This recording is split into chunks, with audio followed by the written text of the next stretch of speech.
pemirsa, kita lanjutkan perbincangan kita dengan Mas Haris Abu Ulia, pengamat terorisme. Mas Haris, tadi Mas Nasir mengatakan bahwa saat ia ditangkap ketika tahun 2000-an, ada anggotanya yang tidak tertangkap dan belum tahu saat ini posisinya di mana. Ini apakah artinya memang jaringan terorisme ini masih cukup banyak ada di Indonesia? Kalau mereka yang tidak ditangkap, itu ada beberapa kemungkinan. Jadi mereka juga mungkin sadar di masyarakat, atau kemudian mereka masih jalan mengenai pemikiran-pemikiran dia, gagasan-gagasan dia kepada orang lain. Kalau yang pertama tentu ini akan selesai dengan sendirinya, akan berkurang potensi ancaman aksi teror. Tapi kalau kemudian yang kedua ini, yang tertumbuh, berkembang, mereka mengembangkan gagasan, jadi kepada kawan-kawan, target yang seksi untuk mereka. Nah tentu ini dalam konteks isu terorisme tentu sangat potensial kedepannya akan muncul aksi teror. Jadi dan tidak bisa kemudian didramatisir semua ya, bahwa mereka semua akan menjadi ancaman orang-orang yang sudah ditangkap. Jadi dan dulu memang saya melihatnya sangat proporsional. Jadi yang ditangkap adalah mereka yang terlibat aksi, dan tidak bisa kemudian sekedar seorang di alam pikiran itu baru pada level gagasan atau kemudian pemikiran yang dianggap radikal kemudian ini bisa tidak dengan hukum.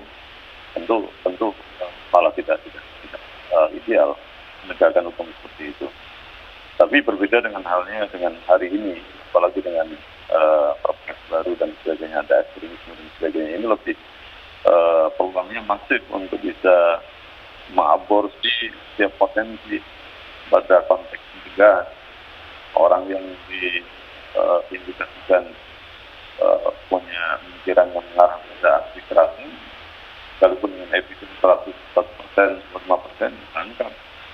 Jadi tapi kita harus melihat secara komprehensif bahwa dalam proses pencegahan itu, kalau bisa memperhatikan apa yang menjadi amanah dari Undang-Undang Nomor 5 tahun 2018 tentang terorisme.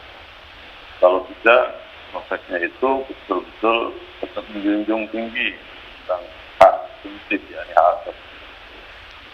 Karena apa? Tidak jarang dalam proses selain hukum penindakan itu kemudian melahirkan proses yang tidak ditahankan, yakni kemarahan dan sebagainya. Karena ada kasus misalkan mereka baru pada level itu juga kemudian dia tewas saat penindakan. Jadi atau kemudian ketika mereka tertangkap tidak tewas, mengalami kekerasan fisik dan sebagainya. Dan ini kan tanpa tidak menabung stimulan yang pada suatu saat akan muncul di kekerasan-kekerasan yang sebenarnya di antara faktor pemicunya adalah dendam dan kemarahan.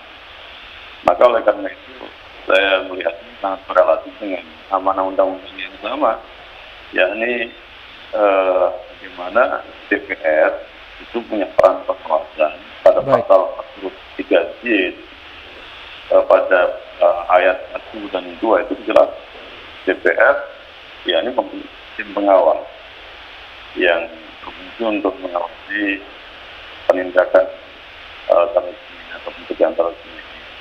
Jadi penting mengontrol dan memastikan bahwa ini proses tidak melanggar jadi hal-hal yang terjadi pada setiap orang. Baik. Ini sangat penting. Baik, Mas Haris, kita juga sudah tersambung dengan Dirjen Pencegahan dari BNPT, ada Brigjen Ahmad Nur Wahid. Selamat malam, Pak Ahmad. Selamat malam, Assalamualaikum untuk semuanya. Waalaikumsalam. Pak Ahmad, apakah sudah ada hasil penyelidikan mengenai motif dari penembakan yang terjadi di Mabes Polri dan juga pengeboman yang terjadi di Makassar? Ya, kalau motifnya, meskipun kemarin sudah dipublish sama Pak Kapolri bahwa ini adalah lone wolf, ya. Jadi aksi terorisme yang dilakukan tidak terkait dengan jaringan teror, tetapi terkait secara ideologis. Ya, otomatis kalau teroris seperti ini motifnya ya ingin mati syahid, ya, ingin jihad untuk mati syahid. Nah, itu motifnya. Nah, tapi caranya orang-orang atau terduga teroris yang lone wolf ini mendapatkan ideologi-ideologi radikal itu dari mana berarti kalau misalnya mereka tidak terafiliasi dengan organisasi terlarang? Kalau dulu jaringan teror itu mengalami brainwash atau radikalisasi secara live, secara langsung, disumpah baiat, kemudian dikasih brainwash untuk sebelum melakukan amalia. Nah, sekarang ini dengan dunia maya, media sosial, itu sudah bisa meradikalisasi seseorang. Seperti halnya oknum Polwan yang kapan hari ditangkap oleh Densus 88 itu juga mengalami radikalisasi melalui media sosial. Bahkan baiat maupun nikahnya pun juga melalui media sosial. Jadi media sosial ini menunjang masivitas radikalisasi masyarakat. Baik, Mas Haris, biasanya perekrutan melalui media sosial ini apakah memang dilakukan perekrutan terbuka, siapa saja bisa mendaftar seperti itu untuk menjadi anggota, atau memang ada dicari dulu karakternya, dilihat riset hasil sosial medianya seperti apa, baru dilakukan pendekatan dengan cara mungkin menjapri ataupun hal-hal lain yang berkaitan dengan sosial media milik calon rekrut ini? Ya, tidak seperti orang yang lamar kerjaan ya, untuk siapa saja. Tapi yang jelas orang-orang yang memberikan gagasan di sosial media, mereka punya langsung dan maka di sana ada kemungkinan ketertarikan berapa orang, banyak orang, kemudian itulah ada komunikasi interaktif di antara orang yang suka lapar gagasan itu dengan orang yang suka merespon. Nah, biasanya kemudian ada follow-up, yakni di Japri, dan kemudian ada introduksi berikutnya.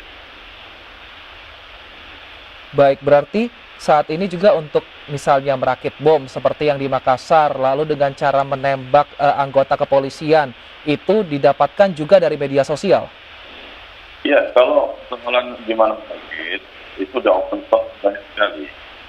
Jadi materi-materi yang bisa jadi guide mereka merakit. Atau kemudian dapat share file yang kaitannya dengan perakitan. Kalau itu tidak susah memang. Siapapun kalau intens punya interest ke arah sana bisa dia dapatkan melalui sosial media. Dan itu lagi tidak sulit. Jadi sosial media ini dampak positif dan negatifnya dua-duanya nggak bisa disinggung. Cuma bisa diminimalisir saja. Baik, saya kembali lagi ke Pak Ahmad Nurwahid. Pak Ahmad, kita berbicara sedikit mengenai penembakan penyerangan di Mabes Polri karena sepertinya polanya berbeda. Di Makassar pengeboman di gereja, lalu beberapa tahun lalu juga di Surabaya ada 3 gereja yang juga dibom. Nah, ini polanya adalah masuk ke dalam markas besar Polri lalu menembak polisi. Nah, ini apakah memang pola yang sudah lama atau belajar dari mana pola baru ini? Fenomena lone wolf itu kan marak setelah maraknya media sosial, ya. Apalagi sudah ada statement atau fatwa dari ISIS, ya, waktu itu yang disampaikan oleh Bahrum Shah atau Bahrum Naim, di mana ISIS yang sudah tertekan, sudah lemah, akhirnya memunculkan fatwa supaya seluruh simpatisan atau yang terafiliasi dengan ISIS untuk melakukan amaliyah dimanapun berada dan menggunakan peralatan apapun yang ada. Nah, ini suatu perintah dari mereka. Nah, seseorang yang sudah terpapar paham radikal, dia menjadi simpatisan ISIS, meskipun tidak terkait secara struktur jaringan, tetapi ada kesamaan ideologi, maka dia pun akan melakukan aksi amalia. Itu yang pertama. Yang kedua, sasarannya siapa saja? Ya, bisa masyarakat, tapi lebih memprioritaskan aparat. Ya, karena aparat ini dianggap sebagai ansor togut. Ya, nah, seperti itu. Baik, Pak Haris, mengapa ini aksi terorisme biasanya dilakukan seperti ada musimnya, seperti itu di hari-hari besar, hari-hari menjelang hari-hari besar maksud kami dilakukan? Apakah memang ini menjadi target untuk membuat orang-orang resah ketika hari besar itu tiba? Saya tidak menemukan relevansinya kaitannya dengan soal hari-hari besar.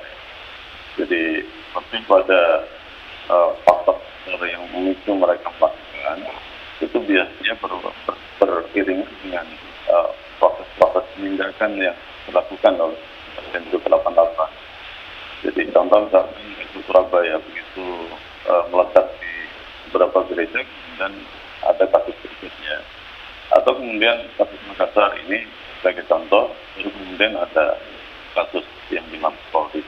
Dulu kemudian ada kisruh di Mabes Brimob, kemudian ada 2 perempuan juga nekat untuk mencoba menyerang di Mabes Brimob.